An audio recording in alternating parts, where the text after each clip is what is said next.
Check. Can I get a check from you? Yo. Yo. You know. All right, word. Let's fucking do it. All right. Hello and welcome to Start the Beat with Sykes. My name is Sykes and this is my podcast. Before we get started, I just wanted to take a quick moment to thank everyone who checked out last week's episode. If you're one of the people who listened to that conversation, I hope you enjoyed it and thanks so much for coming back. But for those of you out there who are new to the show, welcome. Please feel free to make yourselves at home, and as always, there's beer and soda in the motherfucking fridge. Cheers, my dude. Cheers. That's what the fuck is up. Be doing this greeting with a fucking lovely little frothy mustache up in this bitch. That'd yes. be fucking tight. Yo, so I am here today with someone that I just met fucking 5 minutes ago, but you seem like an all right dude. I'm all right so far. Say hello to the internet, my friend. Tell the people who you are and what you do. What's up? My name is Lyn Starr. I am a musician and CEO of Half Five Productions. I'm a rapper. I just do every fucking thing. Yeah. Good job. The people on the internet are really happy that you're here. I'm happy that you're here, and I'm happy to learn all about your rapping and your hipping and your hopping and your hustle and your grinding All day. And let's, since we just met, let's start at the start. Why the fuck are you trying to do something that's so dumb and a million people are trying to do? Because I'm with you, Bro, but why the fuck are we doing this? I have no idea. It was a high decision I made at 15 years old, bro. And I've just been proving that I'm going to do it. Like I don't know. So that's it spoke to me at 15, and I was like, all right, and it's still speaking to me. What was the shit that spoke to you at 15 that made you think you were going to do this? Was it like an artist or friends? It was Childish Gambino. Okay. I used to do this thing where I made a bowl out of a small little plastic bottle, aluminum foil at the top. And I was smoking in the bathroom of my mom's house, right? I got in trouble for that a little while after that, but it's whatever. So she knows about this. She knows about this. She knows about this, right? Cool. So I was smoking. I ain't trying to get you grounded or nothing. I don't think that's possible now, but it's just something, Yeah. I was smoking with my mom. I mean, not smoking with my mom.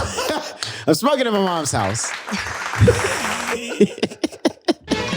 Tight. All right. And I'm listening to Childish Gambino, and this guy's just explaining his fucking life, bro. He's 30 Rock, he's on the Community, and he's rapping and he's singing, and I'm just like, bro, I could do that. You know what I mean? I'm like, I could do that.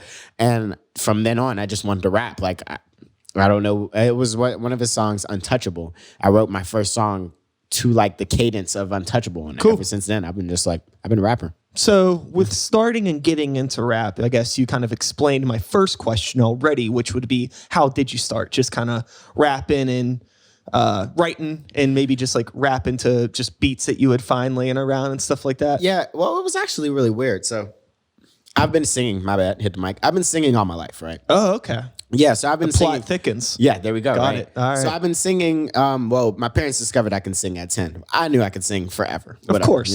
Whatever. Of course. So they discovered I could sing.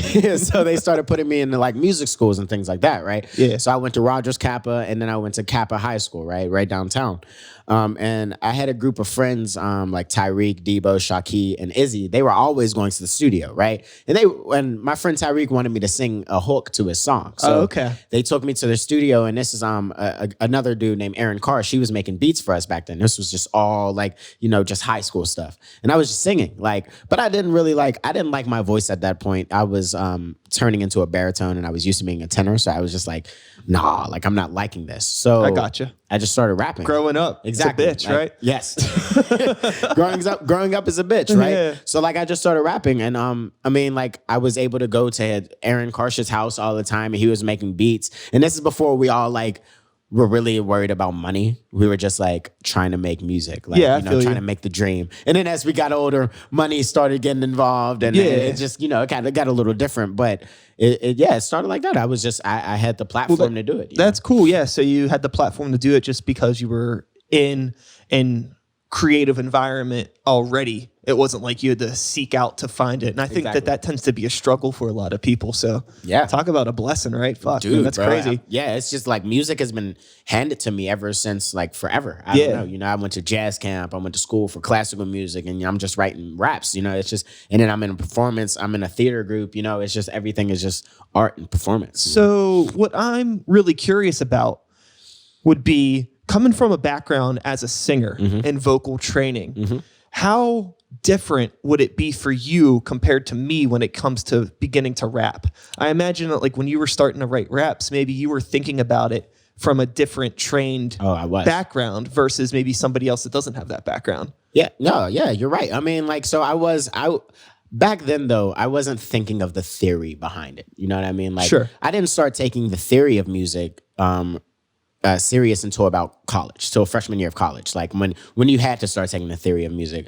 But I mean, at the end of the day, it was always the idea of music and the fundamentals were beaten to me. So I did know those things. But I wrote music kind of like as a singer mostly, like as a rap, because I wanted to still sing. Like people were like, sing. So like I'm writing music like modeling it off of The Weeknd as well, because he has like this rap flow with these vocals, you know? Like, so that's just like, basically I was just studying rappers. I really wasn't studying the music until when I got to college. That's when I started breaking down music like theory inside of my raps and being able to like understand with the syllables how they were working and how like just how I can make beats and everything like that. That's when it blossomed. And you know, breath control, and that all those things that a lot of people, it takes a long time to come to that.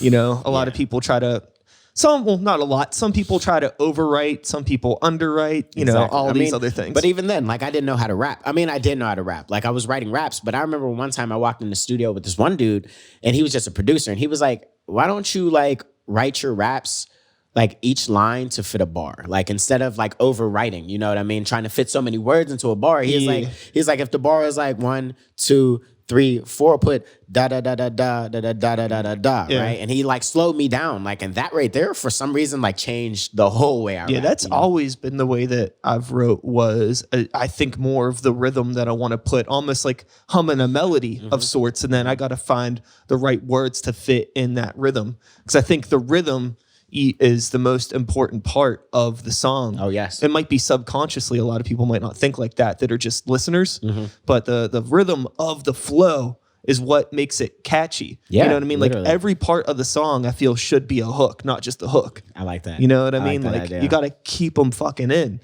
I like that a lot. That's with so cool. You and being someone who comes from a trained background. Now we're just going to get right into it. This is a hot button topic. Rapping on top of pre-recorded vocals. How do you feel about it? That is the worst thing you could do. Like, but a lot of people do it, and a lot of people that are just fans of music do not give a shit that people do it. It's so weird. I know, but they may not give a shit, but they know the difference. You know what I mean? Like when you have that performance and you're sitting there and this person has the mess ups and has the flow and that unquantized speaking, you know what I mean? Just everything is just so, it's like you're only getting this one time. You know what I mean? That feeds me way more than having somebody like just spit over their lyrics, man. It's supposed to be a performance. Yes, exactly. You know what I mean? Everybody's so worried about, I think, looking cool and looking things sounding right on stage, but like just you look like a clown to me. Literally, like, I mean, it's okay to have performance tracks. It's okay to have your hook inside of the song. That's cool. You could talk while you're doing that. You can make it, different, but like rapping over the whole thing and then like, that's just kind of shitty. And then people know when you mess up, because I mess up all the time. I'm just saying like, bro, like you're only human. Yeah, exactly. And half of the time I'm not rehearsing sometimes anymore. And it's not because I think I'm too good to rehearse, but sometimes I kind of feel like, all right, I know this song. And then, if I would have had some lyrics behind me, bro, I would be like, oh, I don't really know this song as much as I thought I did. That's another thing that I like talking with fellow rappers about is how much they practice, if they practice at all. I feel like since I have a band that I perform with, we rehearse. But to be honest with you, I don't know how much I would just like sit in my room and rap to myself. It feels weird, but it also seems like you should do it. You should do it, especially if you're uncomfortable about some of this music that you're about to perform. Like, so if I have a song that I know, like I don't know, like I'm gonna rewrite the lyrics. You know what I mean? I'm gonna re-rap this. Like, I even sometimes stand with a marker inside of my room, like rapping because but I do that less to memorize shit and more for manifestation. Like, I'm just trying to feel what it's like to be on stage. You know what I mean? And just like train my mind to be like, all right, well, when this time comes, you already know. Like, you've already imagined a million people in front of you, even though I've never seen a million people in front of anybody. You already imagined thousands of people in front of people. You know what I mean? So like, that's more so why I'm doing it. But I mean, I guess the rehearsal comes into that too. Yeah, you got to. You got to. You know what I mean? If you wash your ass, brush your teeth, practice your flow. Like literally, like I mean, day to day, dude. Even if just listening to your songs, that's rehearsal. You know what I mean? Like listening to your songs while you ride around. Like it doesn't have to be you standing there and trying to like rap or rehearse something. You know, it could just be you doing your music. Yeah, it helps to know whatever works for you. Everybody's different. Literally. We're all snowflakes. That's not I don't like saying that word nowadays. You know what I mean? People take it the wrong fucking way. I'm talking about actual snowflakes, like uniqueness, and yeah. No, I get you. Yeah, when it was nice. Yeah, a nice thing to say. Jesus Christ. Anyways, so moving forward, you know what I mean? We got the origin story, and now you're opening up for some bigger artists. I mean, you just played with Bone ThugsNHarmony, right? Just opened up for How Bone was Thugs. that? Man, that was unbelievable right there. So that was like, I ain't gonna lie, that wasn't the biggest crowd I rocked, but that was the biggest crowd that I rocked that was like in tune with me. You know what I mean? Sure. Like these people were actually like with me. I know they didn't come for me, but damn, like, the vibe that they gave me, and being from Pittsburgh and those people being Pittsburgh fans, just like that felt really good. They've never seen me before, and like it just felt totally awesome. And to be like, I was the opener right before Bone Thugs, so I set the tone, and that felt great. Like that literally felt like amazing. Like, congratulations, that's fucking awesome, man. Thank you, man. Yeah, that was amazing. So with that grind, getting from rapping in, the small studios, being inspired by things, getting songs together, starting to play shows, and getting to this point now where you're playing bigger stages. What has that journey been like for you as a hip hop artist in Pittsburgh? Because we have a really weird, fragmented, segmented, segregated hip hop scene in Pittsburgh. Maybe all over the place, but obviously we have the most connection because we're here. Man, oh, dude. Rising up in Pittsburgh and grinding has been one of the hardest things ever, but it has trained me. It has made me the most versatile person in the world. You know what I mean? So starting off at 15, you say you want to be a rapper. Well, you're not a rapper if you don't have shows. All right, you're 15. Nobody wants to put you on shows. So what I started doing is like holding shows at my school. You know what I mean? Just doing what I had to do. And then slowly but surely you get into the game of Pittsburgh. People start seeing you doing art and you're doing music. But then the game is so oversaturated. And then there's people who hate you because, not necessarily because of your music, but because like you had a girlfriend and they didn't fuck with like you being with that girlfriend because they was hating on you, or like you cheated on your girlfriend and now people don't like you because you cheated on your girlfriend. So it's like shit like that I had to deal with, and getting like, I'm still getting hated on by shit that I did in high school, bro. That's what your dick does, man. Get you into trouble, bro. That's it. That's all it's there for. That's all it's there for, right? So like, but and that type of shit, like it's hard, like, you know what I mean? Because like people aren't, when they're close to you, they're not listening to your music not because you're not good, but because they know you. You know what I mean? And that's really fucking weird. I definitely relate with that. It's really weird, whenever you're coming up in the city, you need your city to give a shit about you. But if you know everybody, they're not going to fuck with you on the level that they would somebody they don't know, because they know you. Literally. And then it becomes a catch-22 of sorts. It's so strange. And like you start grinding and you start showing like that determination, and for some reason it's still kind of hated and by some people, but some people love it. And that's like, I'm just noticing like who loves me and who rocks with me and who's starting to rock with me now, knowing that I'm doing bigger things. You know what I mean? Like you can tell really, really fast. It's the only thing that matters is as long as you rock with yourself. Oh yes.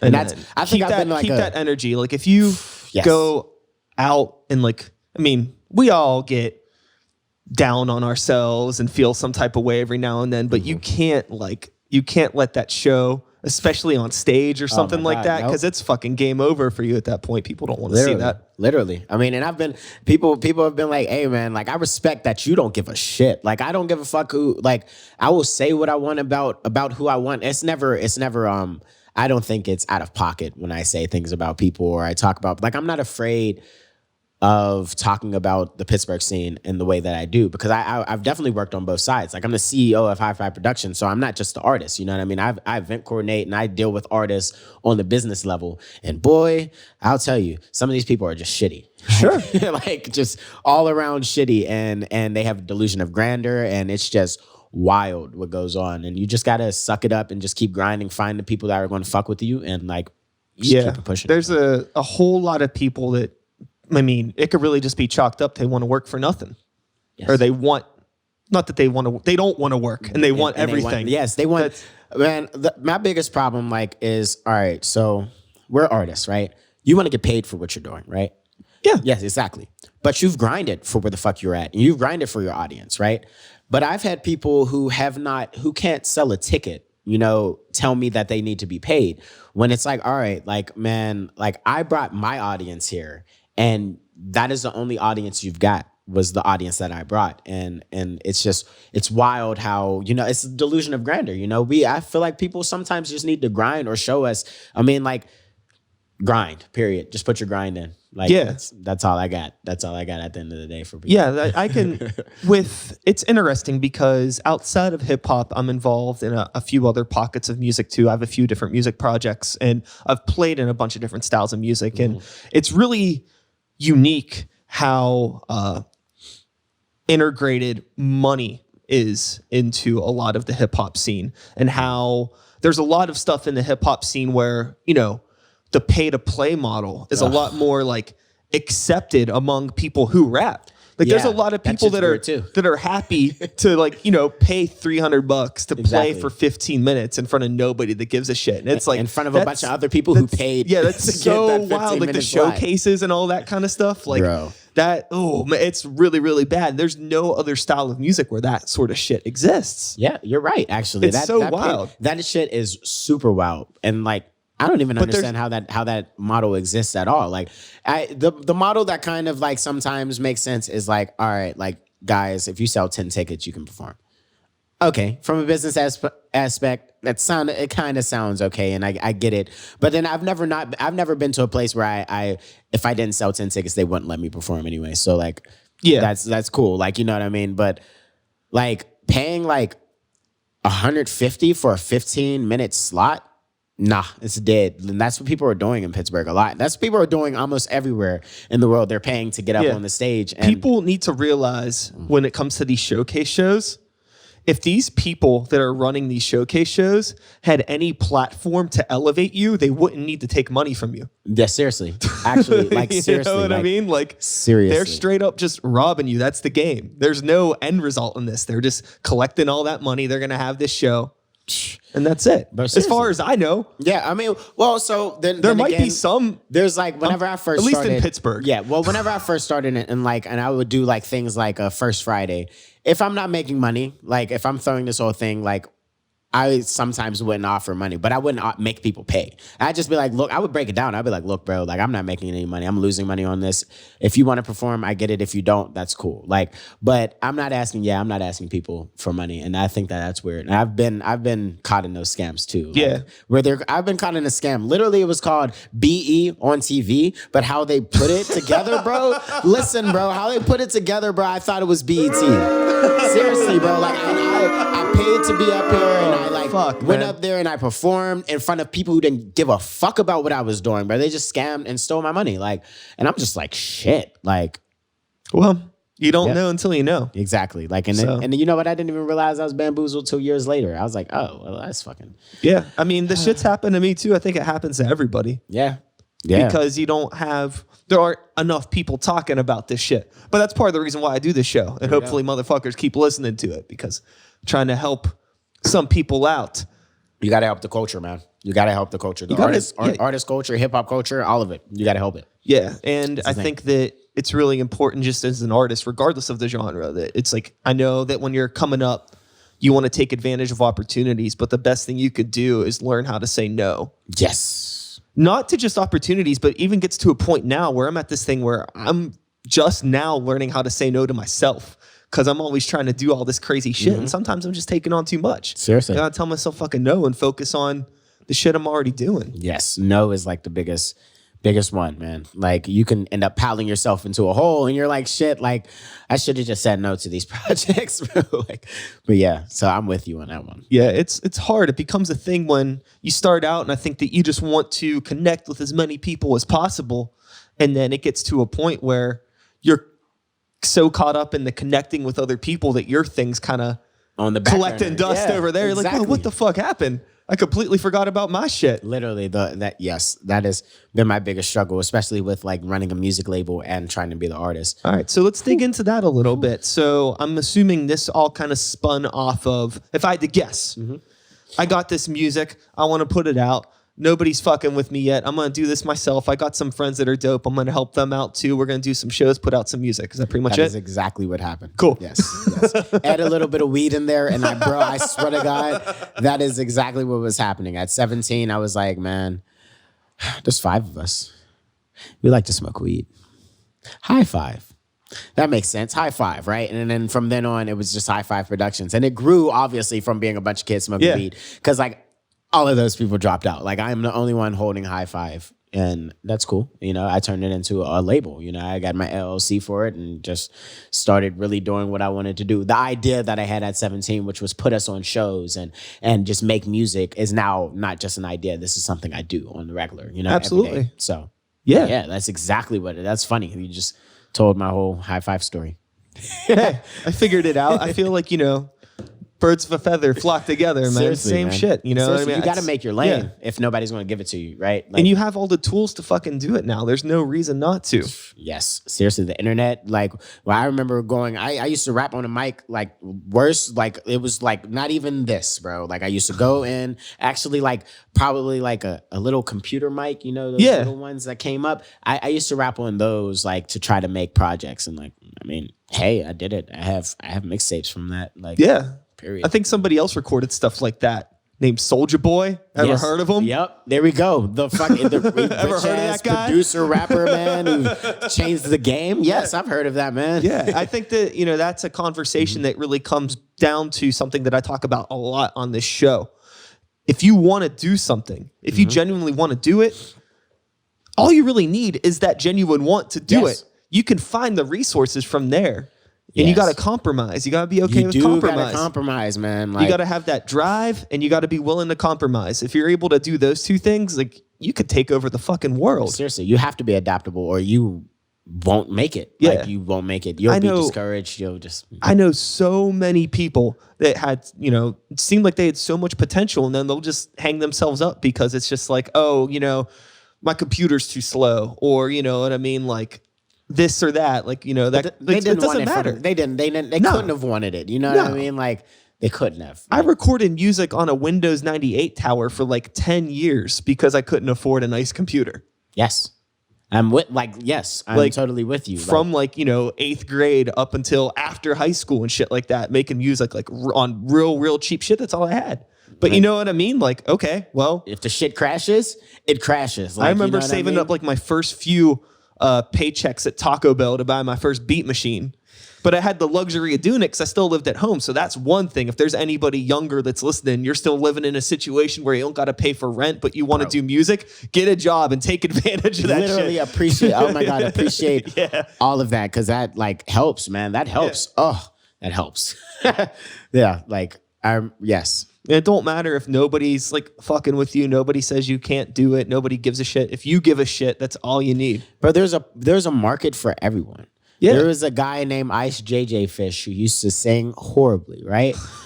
And like when I say horribly, bro, I don't know if you've ever heard Ice JJ Fish. I have not. Well, he sang so bad, but he got rich off of that. Like, and there's like, we always talking about mumble rappers and how they made it. Bro, they got rich, bro. Shut your broke ass up. You know what I mean? Like, they found their market. Like, so if you feel like you have something, somebody else likes it, I'm sure. Like, the thing that's, I will say I'm not a big fan of the mumble rap generation, but I've never been like, fuck that. I just understand that things change. And it's so wild to me. I don't know if you've ever had this thought. But you think about just popular music in general, and then you take like hip hop rap, you know, 40 years old, maybe at the most, 50 if you want to push it in some ways.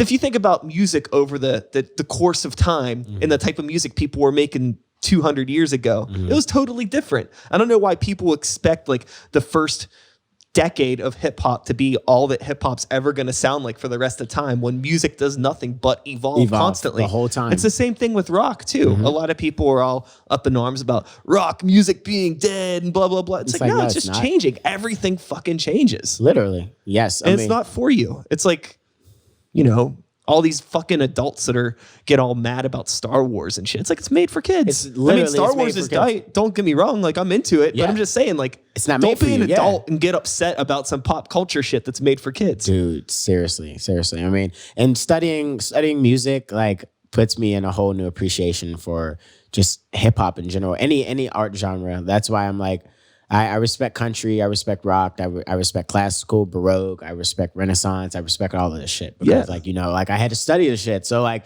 I know how things have changed and where they're kind of going, like, because they change, but damn, they stay the same. It's a funny game that music plays in any art medium has, like, you know what I mean? Like, because they all evolve together. Visual arts evolves with the music, evolves with the dance. Like it all evolves together. And it all influences each other. Exactly. It's like a weird ping pong effect. Literally. And man, that's why I love music. Because that's why I love art in general. Is the being able to correlate, having these things. Like I enjoy it. It's fucking makes me happy.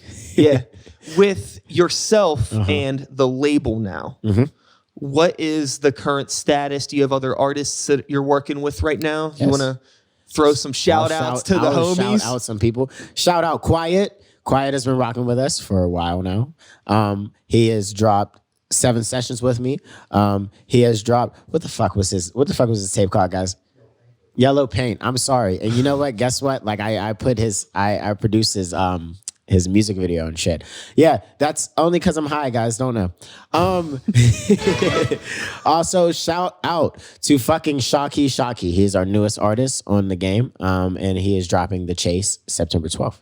That's gonna be dope. That's gonna be really fucking dope. I'm glad Shocky's actually dropping something. Like it's been in the works for years, so he's finally dropping things. Shout out James Perry. He is our affiliate as well. He's making music. He's making big things. So yeah, those are the 3 artists that I have like on the camp. Cool. And oh wait, shout out Luke Bouye. He makes our beats. He's a fucking monster. Like he's a monster. So yeah, man, it's the status of it is it's a working label. You know what I mean? It's not like some shit that it's not an idea. It's actually like a thing. And which I have to like sometimes remind myself like, wow, like this is some shit that I really thought of when I was like 17 smoking weed, like off of an idea that I started when I was 15 smoking weed, like, and this is just something that now, I can smoke weed and actually like have a business card and a business debit card and all of that shit. It's pretty cool. When it comes to running a label, being a rapper, talking to people about what you do that don't know you, do you struggle with people taking you seriously? No, I do not. That's a funny question. No, I do not. I kind of like, as of lately, I could tell people what I'm doing, and people are like, "Shit, you're legit!" Like, you know what I mean? I have my beautiful team, 2 people standing behind the camera. You guys can't tell, but I have shout outs to them. Shout outs Nick, shout out Ryan, and Luke, who I've talked about. He's part of our marketing team, and he makes beats. So like, no, I mean like maybe a little, maybe like a couple years ago. I think it comes with the energy that you bring with it. It does. But it also came with like, yes, that energy was the minute I owned it. You know what I mean? Like I used to just throw it away. I'm a rapper. Like, I own a music label. Like, and that right there, like that didn't even feel good. And you know what? I bet you people weren't taking me seriously because of that. But now I'm like, yeah, I own a music label. We're about to move to Los Angeles. We did this, and the third. And like, yeah, that's just all I do. Like, and people are like, oh, like, and I'm like, yeah, I'm a classical singer. I do this. And people are just like, shit, like, you know what you're doing. Like, I don't get a, no, I'm not trying to be a rapper, so that doesn't work for me. Like I am a rapper, and I am the CEO of my own label. So there's no not taking me serious. If you don't take me serious, it's kind of a joke. I think it's funny that you didn't take me serious. It's kind of like one of those. So yeah, I run into it a lot, but I feel like just because a lot of times when I meet people in the situations that I meet them, they don't expect me to do the kind of shit that I do. But it happens. I mean, yeah, like I get that. I mean, shit. Like, yeah, so like when I'm sometimes in the corporate world and I'm talking about it, like people may raise an eyebrow, but like I don't feel like they don't take me seriously. I just think they're raising an eyebrow because it's rap in general. Like, you know what I mean? And like that's just, people have a negative connotation of rap, period, Yeah. So sometimes I do throw in that, I'm classically trained, just so people are like, classically trained? What does that mean? Like, just so I can be like, well, bitch, I sing operas if you really want me to say it. Like, you know what I mean? Like, That's it. Like I can rap and I can sing operas. I can do almost whatever I want with the music. Yeah. You know, when it comes to the voice, especially. So here's a question for you. Apparently, Lyn Starr does everything on the fucking planet, right? What is one thing you've never done that you would love to do? It could be anything. I don't give a shit if it's wakeboarding. Swim, bro. You can't swim. I can't fucking swim.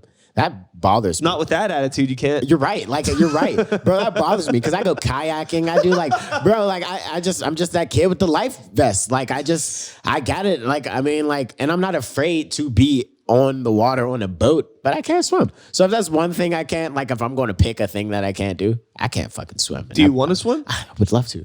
You know what? Also hinders me? What? My hair. Oh, okay. I always got the shit done, and then I'm like, I'm not about to like jump in the pool. Don't they make like caps for that, or is that gonna fuck up the hair? It may fuck up the hair. Like, and then like whenever, all right, so this couple weeks ago, I had my hair braided, but they were really shitty braids, and I got in the pool, but it dried the shit out of my hair. My hairdresser was talking shit to me the other day, so I'm like, fuck, bro. Like, do I like swim or do I like just look fucking cute? I don't know, bro. Like, I don't know anymore. Like, this is like shit. So I'm gonna just have to wait till I like get really rich and famous, and then go on a hiatus and learn how to swim. Like, you know what I mean? Okay, like, yeah. That's the goal. That beach vacation. Exactly. You know, like that's the goal right there. I'm gonna learn how to swim. Like I'm not gonna let water beat me. I'm a water sign, man. Like I can't let water beat me, you know? So no, fuck no. No way. You gotta do it. You gotta do it. Yes. So next thing I'm curious about, moving along into the important stuff. We talked about rap and we talked about art, talked about the label, talked about, you know, maybe one day swimming. This is what I want to talk about. All right. So we talked about smoking a bit. I'm not a big smoker. It's cool. It's not my thing. It's cool. But it's cool. Regardless, we both eat. Yes. So what I want to know is after a show, you just killed it. Is there any spot that you got where you like to go with the homies to crush some food, maybe have some drinks, maybe both? Let the people know. All right, so Pittsburgh sucks, bro. So after a show, like, no, but seriously, after a show, most shit is closed, bro. Like it's just like you get done with a show at 10 p.m. and shit's closed, bro. So I'm gonna shout out Ritter's for staying open when niggas need to eat. I'm gonna also shout out the Dirty O because they got French fries out the ass and you can get an Angry Orchard with that. You know what I mean? Like I told you, we already talked about this. I like cider. And like, but if there was a bar open and I want some food, I know this is so cliche of Pittsburgh, I'm gonna go to Permani's. Oh, dude, I fuck with Permani's heavy late at night. Dude. Which one?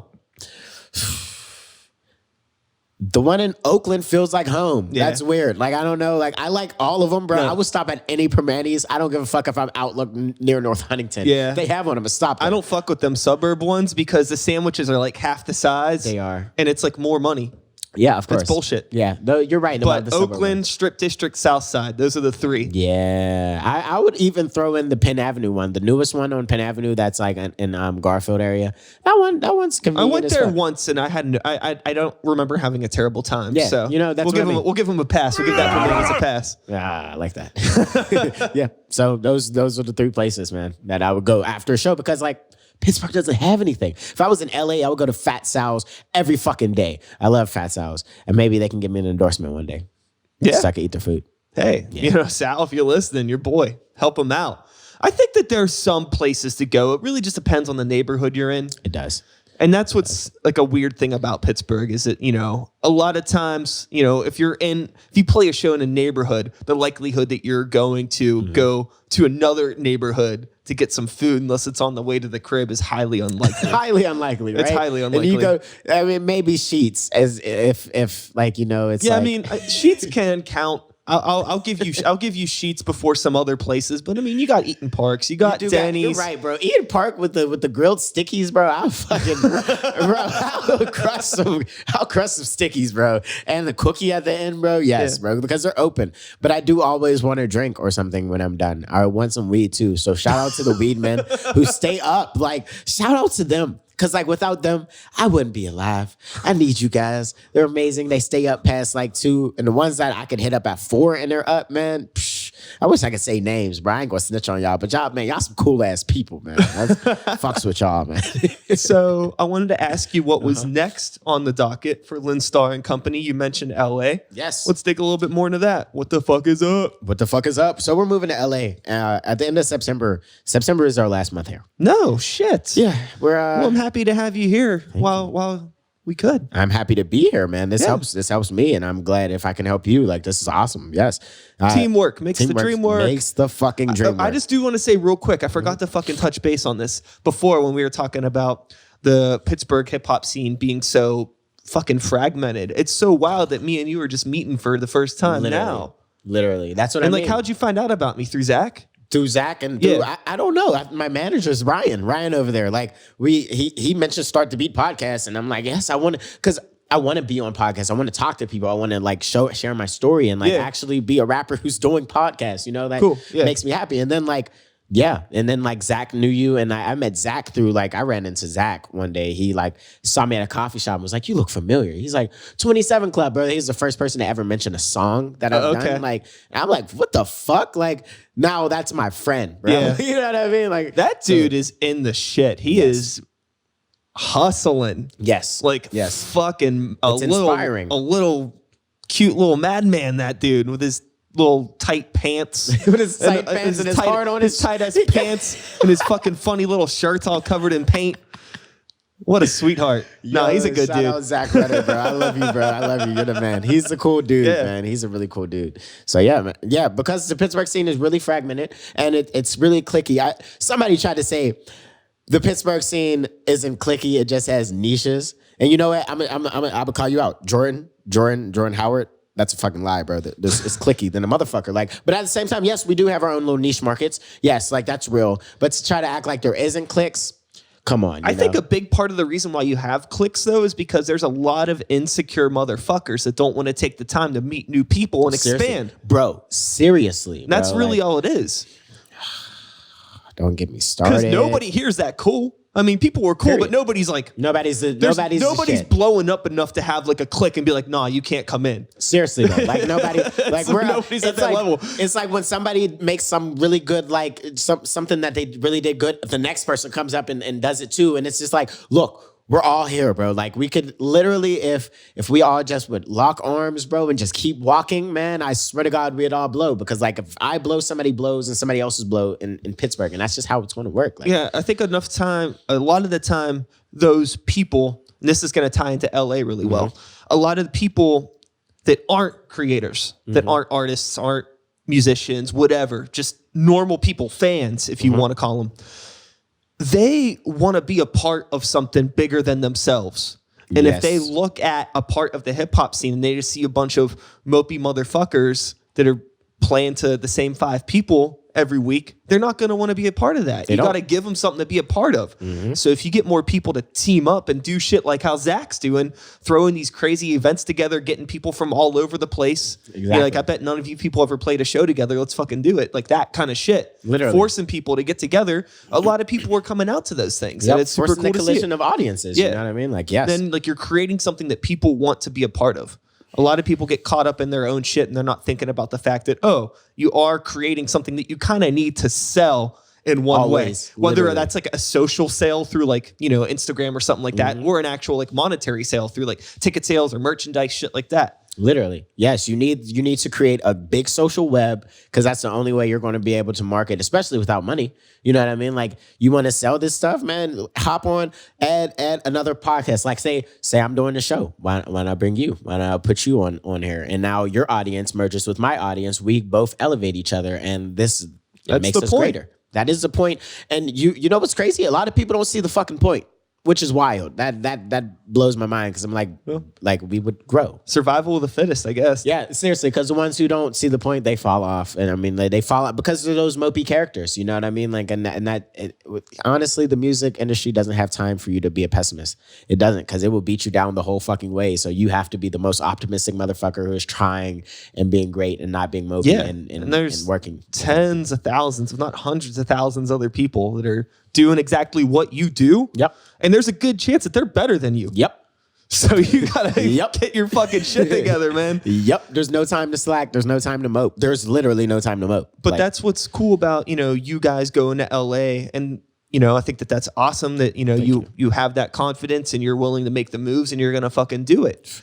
But at the same time, it's like, that's, it sounds cliche to say it, but something like that, or a Chicago or a New York, like those are all models. And it's not like there's a lack of talent in our city. There's just a lack of confidence. there is. And somewhat a lack of infrastructure. I think if some of the people got their shit together, we could create more steady venues and build the community. But I think that lack of confidence in people even trying to do it is making it fall flat on its face to begin with. Yes. Whereas you got LA, where you got a lot of people that are very confident. Oh my God, bro. A little too confident. I can't wait to talk to you in like 2 years and see how you've changed. Bro, all right, man. I'm like a down to earth ass person. Like Lyn has been Lyn the whole time. I mean, like there's like alterations, I'm just trying to be better.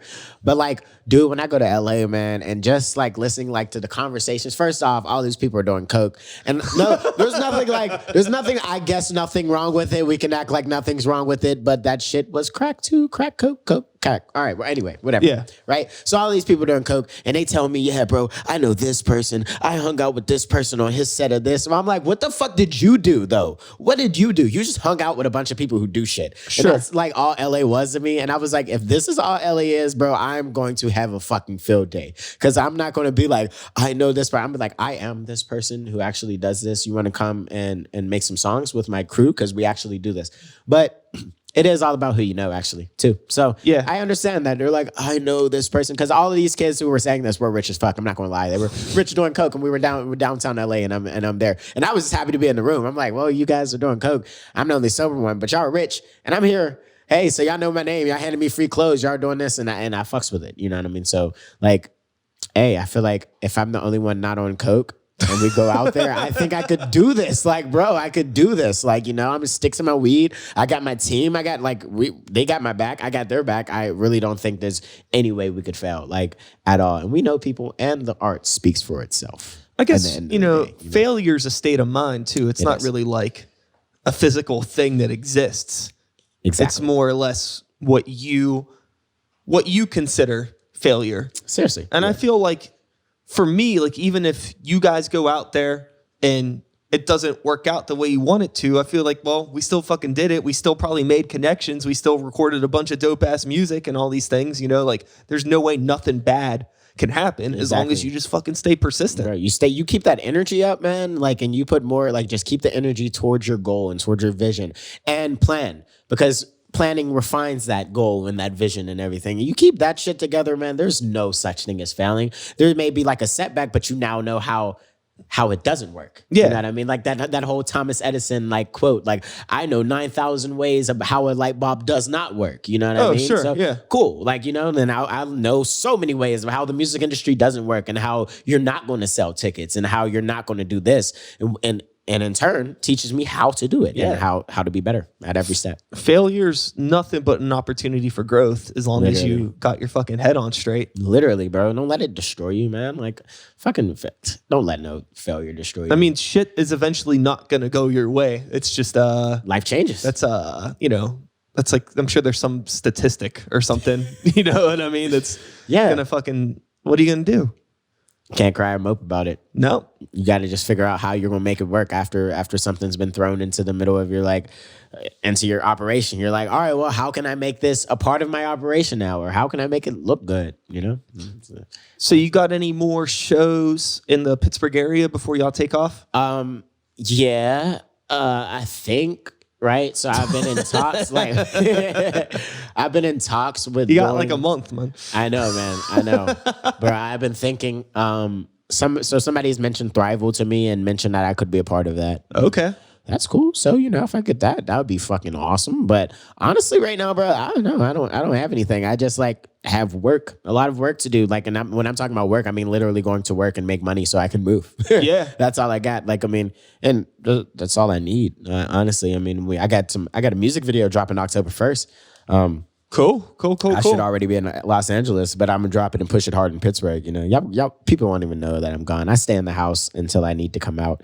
Like I only come out for certain people's events, and not like because I'm like I'll only come out for certain. But I know I need to show my face, and I show love to people who have showed love to me. So I come out every once in a while. I'm probably high as fuck, and I'm probably standoffish, and it's really fucking weird because I have to talk to people because I'm a label CEO. Sure.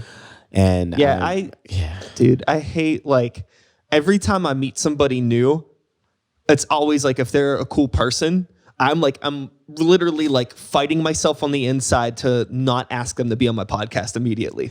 Because like life just needs to be life sometimes, right? Yeah. And then maybe wait a day or two and be like, yo, good meeting you. I do this podcast. It can't, but at the same time, there's some people that you're not going to see again. Yeah. Like, you're not going to have that opportunity, and you just kind of got to be like, throw it out there. Like, seriously. Like, yo, I'm a rapper. I have a podcast. What's up? I do. I'm like, want to make a song. I have people be like, well, you know, after I get my tape together, I'm like, shit, I thought that was my chance, you know? At least you tried, though. Yeah. I mean, what's the worst somebody could say? No. Yeah, seriously. And like, even if somebody said no to you, they're going to remember you as the person that they said no to. Maybe guilt will creep in, and then down the way, you know. And then they're like, hey, man, what's up with that song? And then I'm like, no, I don't want to song with you anymore because I'm bigger. And so I'm joking. I don't think I'm really going to be like that. But if you did treat me like shit and you want a song, please think about that before you ask me. Yeah, it's important to be nice to people. Yes, honestly, kindness and like being grateful is like the biggest things in life. Actually, I'm practicing this thing. It's like a gratitude practice. It's a 28-day practice. Okay. And you wake up every day and you write 10 things that you're grateful for. And inside of those, you have different things that you're supposed to like do. So like maybe like today was called the magic morning. So you say everything that you're like as soon as you wake up, you say thank you. You start everything you touch, you say thank you. And it just builds like some gratitude and happiness. Just be kind, bro. And just be genuine to people. And like, I feel like that's the biggest way to feed your soul. You know what I mean? You be kind and be genuine. I'm sure your pockets will grow too. What's the weirdest thing you said thank you to?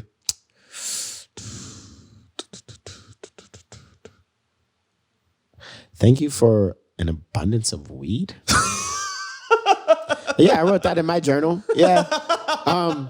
Literally, bro. Like, I don't know. Like, you got to be grateful for everything, right? So, like, I was like, thank you for, like, having a pocket full of green and a blunt full of green. Like, I feel like I got to be thankful for that shit. Like, you know, because some people like smoking weed and they can't afford weed. Like, I was walking down the street today and, like, some dude was, like, talking to me, like, while I had my earphones, and I fucking hate that. And he's asking me for money. And I was immediately about to say no, but he says for a blunt. And I literally like was like, nah. And I stopped and I was like, wait, what did you say? You said you need money for a blunt? I was like, yeah, bro, I handle the money. Like, what do you mean? Yes, bro. Like, if you need to go smoke some weed, bro, I will make sure. Like, I'm kind of like, I'm a horrible person because like if a crackhead comes up to me and he wants money, I'm gonna give him money even if it's for crack because that makes him happy. Like, I don't know, crack makes him happy. So like, bro, here's a crack rock on me. Like, and I know it's fucked up, but like, I don't know, bro. I'm grateful for my weed. Maybe he's grateful for his crack and he needs that and I need this. So, you know. Empathy is a motherfucker. Empathy is a motherfucker, bro. You're like, shit, did I just give that person crack money? I did that, but I had it and they didn't. So I don't know. You know, I think it's still giving, you know. The world's not black and white, man. There's some gray areas in there. I'll tell you this, that's something to write a song about right there. I don't know if I'm going to do that. Be like, I'm out here giving crack money, man. That's actually something that we should probably touch on before we wrap it up because I haven't heard any of your music, unfortunately. That's cool. I mean, again, we just met today for the first time, so I'm gonna have to look you up. I know you looked me up on Spotify. You got music on Spotify? Yes, I do. I just dropped something, Universe 25. May 31st, I dropped it. It is the best tape I've ever dropped. Oh, it's my bad. May 31st, I did a show. My manager just told me June 25th, I dropped that shit. And that would make sense because it's called Universe 25. And I waited till June 25th to drop that shit. Yeah, cool. So, yes, I dropped it June 25th. It is a hot-ass tape. And I'm not just saying that because, like, I wrote it. Dude, I love your energy right now. Keep it up. I'm just saying, bro. Like, I listen to this shit and I'm like, bro, this is fucking hard. Like, so like, yes, and October 1st, the first video that we have drops. So it's going to be to fit in. It's amazing. So yeah, I'm on Spotify, I'm on iTunes, I'm on Amazon, Tidal, I'm on SoundCloud, I'm on Reverb Nation too, but that's like really old shit. Like, I don't know if you remember Reverb Nation. Yeah. Yeah, I'm on all that shit. I'm on anything that you can find music on. I'm even on DatPiff. I didn't put my newest shit on DatPiff, but I'm on DatPiff. Here's some nostalgic shit, you know? Like, so yeah, I'm like every fucking where. Like, that's what's up. So, in terms of your music, since you're not writing songs about giving people crack money, what is the lyric themes that Lyn Starr likes to touch on? Whatever I am doing at the time. Which is like giving people crack money. So giving people crack money, but not, right? So I won't write about that. So like right now I'm on my 53rd day of straight meditation, right? All right. So that has crept into a song, you know what I mean? So that's on top of the month of forgiveness. That's on top of month of gratitude. All right. And or gratitude, yes, yeah, I got you, yeah. So, you know, I'm just trying to be like really like, I'm trying to clean everything inside of here to make sure out here images that, Hell right? yeah. So like, I talk about that. I like to smoke weed. So best believe that's in there, right? I really, really, really like to have sex with women. It's one of my most back favorite to that things dick to getting do. you in trouble, right? That dick getting me in trouble. I'm learning to be better at that. I'm learning to like tell women up front that I want her, but I also want her. You know what I mean? I'm learning to do that, and I think transparency is important. Yes, being honest lets me do what I want, right? And like, I mean, not obviously do what I want, but like, if I'm honest and I'm upfront and nobody's really getting hurt because we're talking about it, then it's cool. So that's making it into my music. All right. I like philosophies and scholastics and shit like that. So that makes it to my music. Actually, Universe 25 is based off of a study that was done by this guy named John B. Calhoun. And it was a study of rats in a utopia. And I broke that down into 7 hip hop songs that you wouldn't even really correlate those things together because like I wrote it like a rapper, but at the same time, it's like very scholastic. Like I'm a student. Like I just graduated last year. I'm going to go get my master's next year. Like I like nerdy shit. So that's gonna make it into my music. But at the same time, like I try to be the smoothest motherfucker on the planet. So like so it doesn't sound all nerdy and it doesn't sound geeky. So all of that shit, like even when I'm meditating, it doesn't sound like Dalai Lama. It just sounds like some nigga who likes to smoke weed meditating. Like that's just like what I do. You know, I'm trying to be introspective as well as like fuck bitches get money. Like I don't know how that works, but I'm trying. It makes sense to me because I really ride that wavelength too. I think that something that gets really misunderstood is the concept of, you know, meditating, gratitude, taking that time to really self-observe and, you know, think about the stuff that's in you that's negative and finding a positive, healthy way to get it flushed out of you because it really changes your fucking character. It does. It makes you a better changes human being. the people around you too. It does, literally. I mean, like you're grateful for shit and you start telling other people to be grateful for shit and like, and not just be grateful, but like ask them questions like, what are you grateful for? Like I've been asking people that shit and it throws them the fuck off, bro. Like I'll even ask them when they're like aggravated and I'm like, yeah, like, but what are you grateful for? Like what was the best thing that happened to you today? You know? And people start to think. And it changes a lot of people around me, bro. And it's really fun. It's really cool to like be on a positive tip and like being very introspective. Like you hear like I said, I like to fuck women and like and shit, right? So you hear how you're such a fuck boy sometimes, you know, and that shit. Like as much as I want to just go out and have sex, like you got to understand how you are feeding into this misogynistic bullshit. So like I'm like, oh fuck, like all right. So how do I do this in a way that works for me, but also respects women and respects other people and just is it's transparency. There's plenty of women that like to fuck too. I know. I didn't mean to say. I was so sure about that one, wasn't I? I know. But real talk, yes. They do. And it's just a matter of being transparent about that. Be respectful, be transparent. And be safe. There you go, bro. Wrap it up, man. Wrap it up. Be safe, like period. Like, you know, be safe, get checked. Even if you're wrapping it up, get checked, like period. Like, yeah, you never know. You never know. Just like hip hop's evolving, these fucking things and the pants are evolving. Bro, you don't fucking know what's going on. Super gonorrhea? That's like uncurable? What do you mean? I was like, oh, y'all are crazy. I'm never putting my dick into anything without wearing a raincoat. That is wild. I don't know how. Oh my God, that is scary. Like, whenever I'm about to have sex with somebody raw, we're going to be walking out of the clinic. We're going to be like, all right, when they don't give us that call, because that's usually how it works. If they don't call you, you're good. And I've never gotten a call. So And I've even called to follow up and make sure that call that I didn't get was still a negative, you know? So I'm like, cool. But like, You got my right contact information? like, y'all cool. Y'all sure, right? All right, cool. Like, cause man, when you're in high school and they start telling you about all these diseases and you're like finally getting pubes and things start itching, you think you got everything in the world, right? They're like, you could get AIDS from looking at it. No, you can't get AIDS from Yeah. That's actually what they taught. But it's, you know, just be cool. Everything's good as long as you're safe, smart, and transparent. Yeah. I like that. But I do think it is also super important, like I was saying, to tell people that you are doing things like, you know, taking time to meditate and do all these things, and that it's not really that weird. It's just, it's healthy. It's taking care of yourself. Bro, I feel wonderful like Yeah. doing it. I mean, like there's Like you- days that I don't feel wonderful and I'm still doing it. Like you just gotta do it. Take time. Like if you take time to rap, you take time to do this, you take time to do that. Why don't you take time to work on your mind? Yeah, You know it's what like I mean? Work on exercising your soul, you know? feelings. Exactly. Literally. Like literally though. Like and being introspective and knowing that you can be wrong. Like and man, like that. I mean, that's the biggest thing for me as a Scorpio man. Like I'm Scorpio too. yeah, so you get it, bro. Like you get it. Like learning to be wrong may be one of the hardest things in the world. Like to be, you get defensive, you get this, you get that, but like shit. But you were wrong. You know, you got to like clean it up, fix it. Yeah. Like if somebody else could be wrong, you can be wrong. yes. And if somebody else can play a show in front of 500,000 motherfuckers, you can play a show in front of 500,000 motherfuckers. I tell people that all the time. I'm like, look, man, if fucking Lil Pump can do it, I can do it. If Blueface can do it, bro, like I can do it. And I'm not to talk shit, but I can write my ass off. I can do this, man. Like, you know what I mean? Like, Well, you think about those people and pretty much any artist in general, when you like really break down their music, a lot of the time there isn't anything fundamentally special about the artist. It's the energy and the people around them that Yes. helps them fucking blow. yes. And that's what it is. So you just got to be able to find that energy and get the people around you to have that energy about you. And that's what's going to help. It's fucking teamwork. Teamwork. makes the dream Dreamwork. work. That's what I'm saying. That's what I'm saying.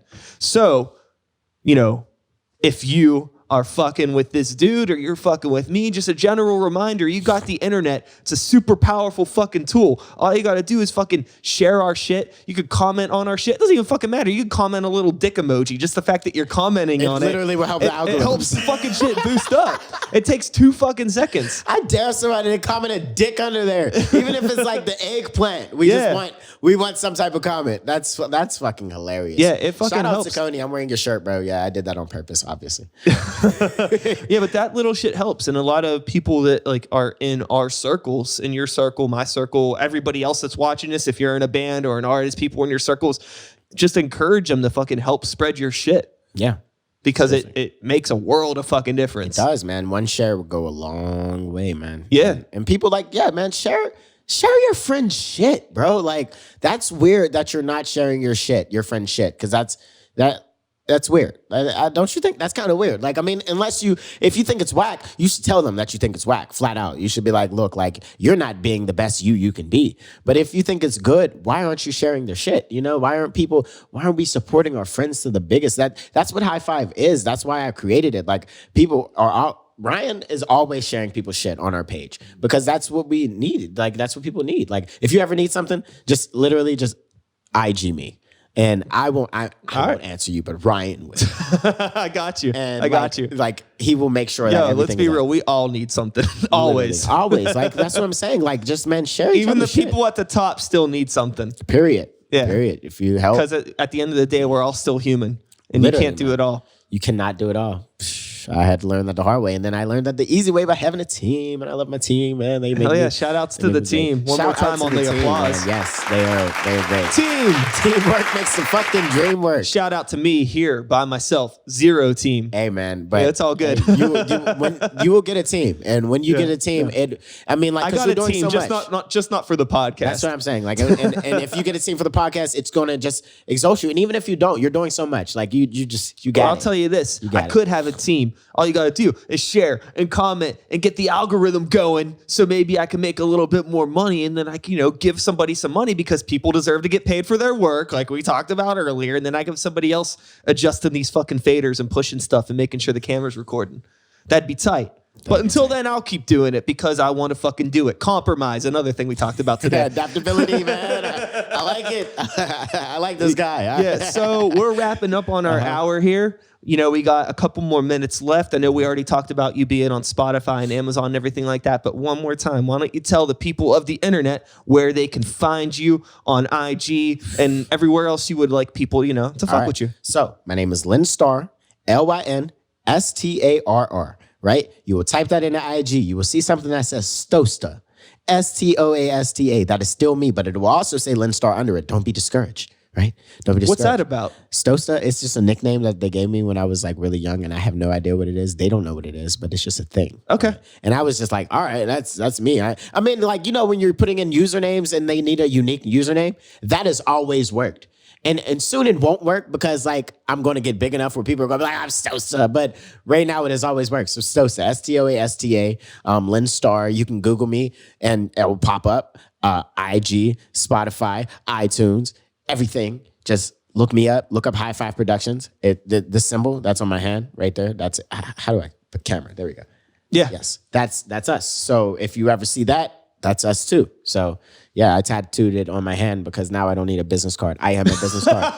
Like I'm so serious. Like don't ask me what I'm like. What's your label? High Five. I'll put it in your fucking face. Like High Five Productions. It's really easy.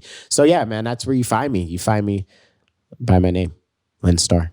That's what the fuck is up. And that is all, folks. Thanks so much for listening. Thank you for having me. Hope you enjoyed the conversation. One more time. I got to high five you, yes. right? High five, bro. Lyn I Starr. have people who actually smack my hand. I had to smack the back of my hand. Thank you for being here. I'm really excited for everything you got coming up. I wish you nothing but the best of luck. Just keep up that energy. Honestly. You. I'm grateful to be here, bro. Keep up that energy. I think you could do something really cool. I'll be back again next week with another episode. Same time, same place, same channel. You know the drill. My name is Sykes. Start the beat. Yes. I mean, he's still plugging shit while I'm doing my outro. I'm sorry, dude. No, it's cool. We'll stop. Here, keep plugging stuff. I just wanted to say, Sakoni Burton, he's doing some great shit in Pittsburgh, man. He's selling shit, and I gotta shout him out. He's been my homie since middle school. Like, I mean, yes, we're gonna eat together. I ain't gonna argue on that. Here we go. All right, I'm done. And that's all, folks. Thanks so much for listening. Lyn, thanks for coming by. Hope you enjoyed the conversation. I don't know, I'm all thrown off now, but I'll be back again next time with another episode, same time, same place, same channel. You know the drill. My name is Sykes. Start the beat 2019. Woo woo! Thanks for listening. There's some more beer in that growler. Y'all ain't drink it? Yeah, no, I'm gonna get some more. All right, let's fucking do it up. And stop. Yes. Stop.